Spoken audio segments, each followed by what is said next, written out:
बोले माँ के बिहारी लाल जय हो। प्रभु ने यहाँ कंस का उद्धार किया है। सारे ग्वाल बाल सखा सारी प्रजा सब आज अति प्रसन्न है, आनंद है। सखा बोले लाला अब हमको लौट के चलना चाहिए, परसों की कह के आए, अब और अधिक समय है, वह सब हमारी बाट जोते होंगे। कन्हैया बोले सखाओं से कि तुम जाओ, अभी मोको बहुत काम होते हैं। सखा बोले लाला सब कुछ है तो गया, अब चलना चाहिए हमको। सखा कन्हैया से हट करने लगे, हाथ पकड़ के खींचने लगे। आज पहली बार कन्हैया ने अपने सखाओं से जोर से बोलो, कह दिया ना तुमको एक बार, तुम जाओ मोको अभी बहुत काम है। सखा बोले भैया जेगा भयो, आज तक कन्हैया ने हमसे कभी ऐसी बात ना करी, आज कन्हैया कैसे बोल रहे हैं। कन्हैया बोले तुम जाओ, मैं बाद में आऊंगा। सखा को लगा कि हम जाएंगे तैसे कन्हैया पीछे से भाग आएगा, हमारे बिना कन्हैया थोड़ी रह सके। बंधुओं सखा पीछे मुड़ मुड़ के देख रहे, परंतु कन्हैया ने पीछे मुड़ के एक बार भी अपने सखाओं को देखो ना। सखाओं को लगा कि कन्हैया लौट के आ जावेगो, लेकिन कन्हैया आज ना पीछे मुड़ के देखे ना सखाओं के साथ लौट करके गए हैं। सारे सखा उदास लौट करके आए। इधर सब कन्हैया के लौटने की बाट जो रहे हैं, परंतु श्याम सुंदर लौट करके नहीं आए। बंधुओं जब तक कन्हैया गोकुल वृंदावन में रहे, किसी गुरुकुल में शिक्षा अध्ययन करने के लिए नहीं गए। उग्रसेन जी को कारागार से मुक्त करके मथुरा की राज गद्दी पर राज तिलक किया गया, उनको आसीन किया गया, राज उनका अभिषेक हुआ। कृष्ण और बलराम का उपनयन संस्कार हुआ। उपनयन संस्कार हुआ तो इनका यज्ञोपवीत संस्कार हुआ, तो इनको शिक्षा अर्जित करने के लिए उज्जैन में सांदीपनी मुनि के पास शिक्षा अर्जित करने के लिए भेजा गया। जब तक कन्हैया ब्रज में गोकुल वृंदावन में रहे, कहीं शिक्षा अर्जित करने के लिए नहीं गए। जब तक गोकुल वृंदावन में रहे, कभी पैर में पन्ही नहीं पहनी। जब कन्हैया अपनी मैया से हट करने लगे, मैया मैं गैया चरावे जाऊंगा, तो मैया बोली लाला पहले पन्ही तो पहन ले पैर में, तेरे कोमल से चरण हते या में कंटक लग जावे गो, तेरे कांटो चुक जावे गो। कन्हैया बोले नाय मैया, या तो तू मेरी सबरी गैयान को पन्ही पहना तभी पहनूंगा। मैया बोली कोई एक आध है, इतनी सारी गैया कहाँ तक पहनाओगी। तो बोले मैया जहां मेरी गैया जामेगी, तेरो लाला तो उन्हीं गैयान के पीछे पीछे जावेगो। जब तक कन्हैया गोकुल वृंदावन में रहे, पैर में पन्ही नहीं पहनी। और बंधुओं कहां तक कही जाए कि जब तक कन्हैया गोकुल वृंदावन में रहे, कंस ने कितने सारे असुरों को भेजा, अगासुर, वकासुर, धेनुकासुर, प्रलंबासुर, न जाने कौन कौन से असुरों को भेजा। कन्हैया ने किसी पर कराघात करके, किसी को फेंक के, किसी को घुमा करके सबका उद्धार कर दिया, लेकिन कभी शस्त्र को धारण नहीं किया, क्योंकि वृंदावन तो प्रेम की भूमि है। यशोदा मैया के घर में खूब अन्न धन था। मैया कितने भी प्रकार के आभूषण लाला को पहना लेती थी, पर कन्हैया थोड़ी देर के लिए मैया की खुशी के लिए धारण करते थे, लेकिन फिर उतार देते थे। जानते थे मेरे सखा विपिन है, गरीब है, जब देखेंगे तो मन में उनके पता नहीं कैसा भाव आएगा, इसलिए जब भी निकलते कारी कमरिया ओढ़ करके और मोर पंख धारण करके ही निकलते थे। आज उज्जैनी में गए हैं सांदीपनी गुरु के पास शिक्षा अर्जित करने के लिए। बंधुओं यहाँ हमको यह कथा प्रेरणा देती है कि जीवन में चाहे कितने भी बड़े क्यों ना हो जाएं, कितने बड़े जानकार क्यों ना हो जाएं, पर बिना गुरु के जीवन में सच्चा ज्ञान नहीं आ सकता। ज्ञान तो सदगुरु की चरण में, उनके शरण में, सानिध्य में बैठकर के प्राप्त होता है। बिना गुरु के जीवन में ज्ञान नहीं आ सकता। बिना गुरु कृपा के जीवन में हमारे ज्ञान नहीं घटित हो सकता। जब गुरु की कृपा हमारे जीवन में होती है तभी हमारे जीवन में ज्ञान घटित होता है। और देखो, हम गुरु की बात कर रहे हैं, सदगुरु की, गुरु घंटालों की बात नहीं कर रहे हैं। मुड़ मुड़ाए 3 गुण, सिर की मिट गई खाज, बनी बनाई रोटी मिले लोग कहे महाराज, इससे बड़ा सस्ता सौदा तो कुछ और हो नहीं सकता। हम बात कर रहे हैं सदगुरु की। सदगुरु वो जिनकी शरण में जाकर के जीवन में कुछ भी पाना शेष नहीं रह जाए, जिनके पास जाकर के जीवन की सत्यता का हमको बोध प्राप्त हो जाए। और बंधुओं, एक बात याद रखना, जिसे जीवन में सदगुरु की प्राप्ति हो जाती है ना, वो पदार्थों के पीछे फिर भागते नहीं है, क्योंकि जब हृदय भर जाता है, आत्मा तृप्त हो जाती है, तो फिर जीवन में कुछ भी पाना शेष नहीं रह जाता। फिर यह अंतःकरण हमारा धन्य हो जाता है जब सदगुरु की प्राप्ति होती है, क्योंकि गुरु हमें वो ज्ञान देते हैं जिसमें हम आत्मा परमात्मा का भेद मिटा करके आत्मा और परमात्मा का भेद मिटा देते हैं, क्योंकि आत्म स्वरूप ही परमात्मा का स्वरूप है। बंधु, एक बार क्या हुआ कि एक गांव में किसान रहता था, तो उस किसान की जो पत्नी थी उससे झगड़ा करती।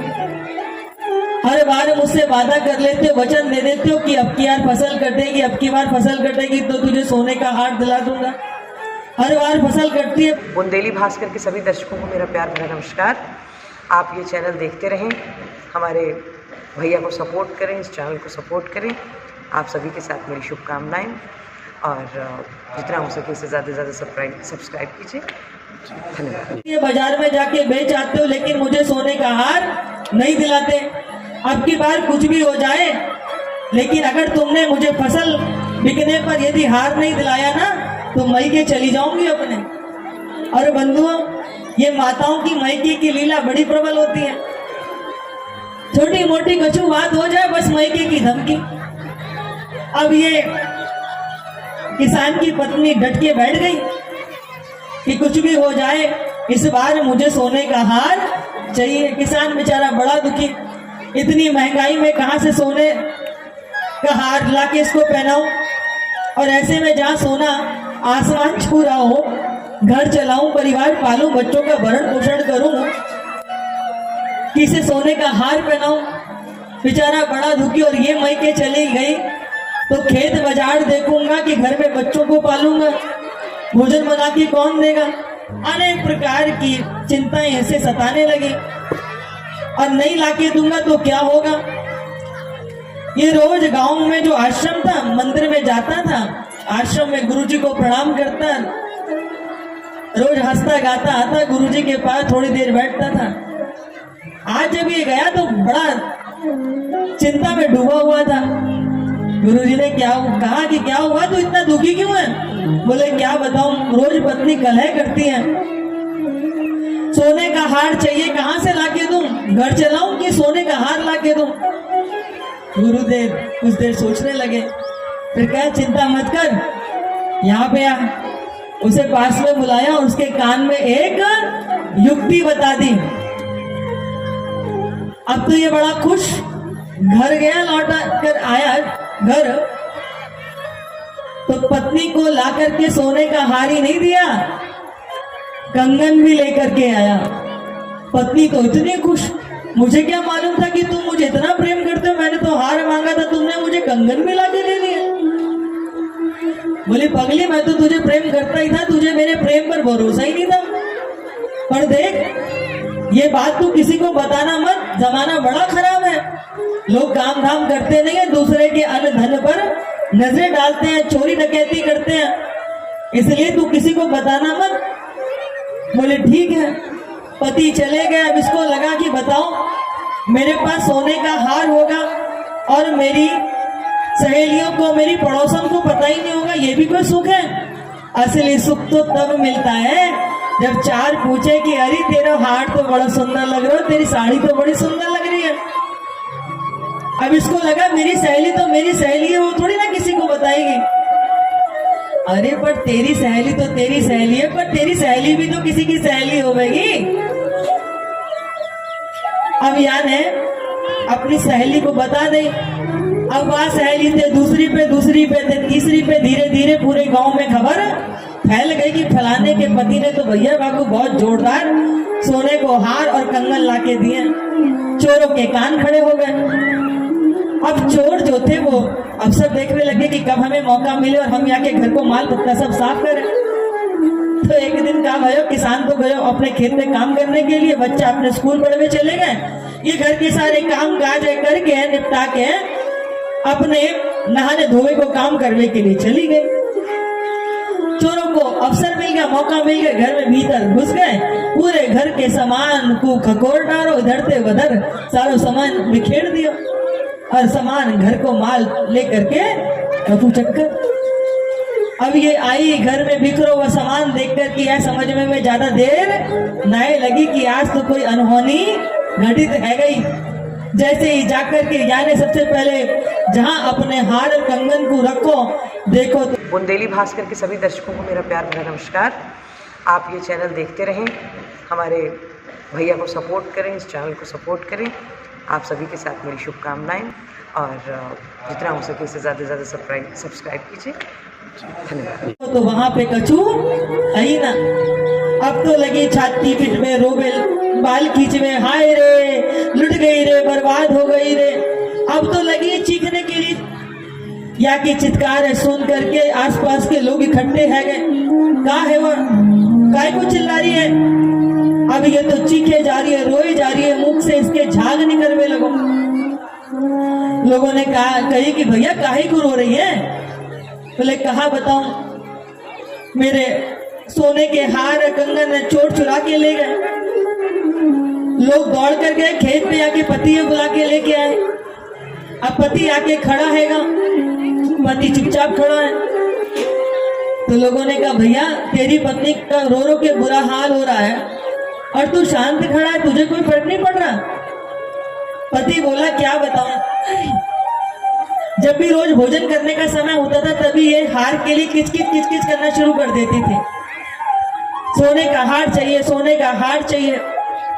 ऐसी भरी महंगाई में कहां से इसको हार लाके दूं, परिवार चलाऊं कि घर का लालन पालन पोषण करूं कि इसको हार लाके दूं, रोज कलेश करती थी। एक दिन गुरुजी के पास गया तो गुरुजी ने मुझे एक युक्ति बता दी थी कि रोल्ड गोल्ड का ले जा और पत्नी को ले जाकर के खुश कर दे। तो ये तो इसलिए रो रही है क्योंकि इसको लगता है कि वो सोने का हार असली का था और मैं इसलिए चुप खड़ा हूं क्योंकि मैं उस हार की असलियत जानता था कि वो तो नकली का था।